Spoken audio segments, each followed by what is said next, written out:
భారతదేశానికి అనేక సంస్కరణలు తెచ్చినటువంటి బహుభాషా కోవిదుడు, ఆంధ్రులు మరిచిపోలేని నాయకుడు పివి నరసింహారావు గారి 20వ వర్ధంతి. ఆయన అందరూ విస్మరించినా మా ప్రసాద్ ఏ రోజు విస్మరించలేదు. ప్రతిసారి కార్యక్రమం చేస్తూనే ఉన్నాడు.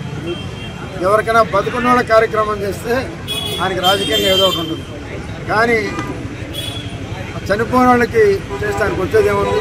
కానీ ఇక మంచితనాన్ని, మానవత్వాన్ని మన ప్రజలకి మనం నిలపాలి. ఆ మహానుభావుడికి మనం నివాళులు అర్పించాలి. పివి నరసింహారావు గారికి చేయడం నిజంగా నా సోదరుడు ప్రసాద్ గారిని అభినందిస్తాను. ఈరోజు చూస్తే ఆనాడు మైనారిటీలో ఉన్నటువంటి ప్రభుత్వాన్ని నిలబెట్టి కాంగ్రెస్ పార్టీకి ఉంది అని నిరూపించినటువంటి ఒక నిజాయితీ పరుడు పివి నరసింహారావు. మరి ఈరోజు దురదృష్టం, కాంగ్రెస్ పార్టీ ఆయన పూర్తిగా నిర్లక్ష్యం చేసింది.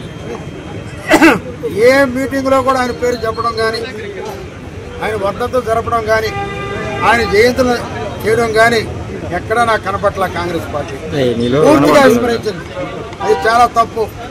ఎందుకంటే ఒక తెలుగుదేశం వాదైనా చనిపోయిన తర్వాత ఆయన ఏ పార్టీ అయినా మనం పార్టీలు తీసుకోం. మనం తీసుకునేది ఆయన వ్యక్తిత్వం. అందుకని పివి నరసింహారావు గారు చేయటం చాలా మంచి పరిమాణంగా, ఒక మంచి పరిణామం అని చెప్పి నేను తెలియజేస్తున్నా. మరి కాంగ్రెస్ పార్టీ ఎందుకు విస్మరించిందో నాకు అర్థం కావట్లేదు.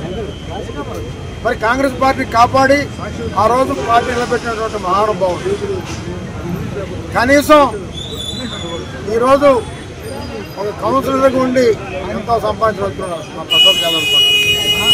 కానీ ప్రధానమంత్రిగా ఉండి కోర్టుకు ఫీజు చెల్లించే పరిస్థితిలో ఉన్నాయంటే ఆయన పరిస్థితి మీరు అర్థం చేసుకోవచ్చు. అటువంటి మహానుభావుడు గుర్తు చేసుకోవడం మనందరి కర్తవ్యం.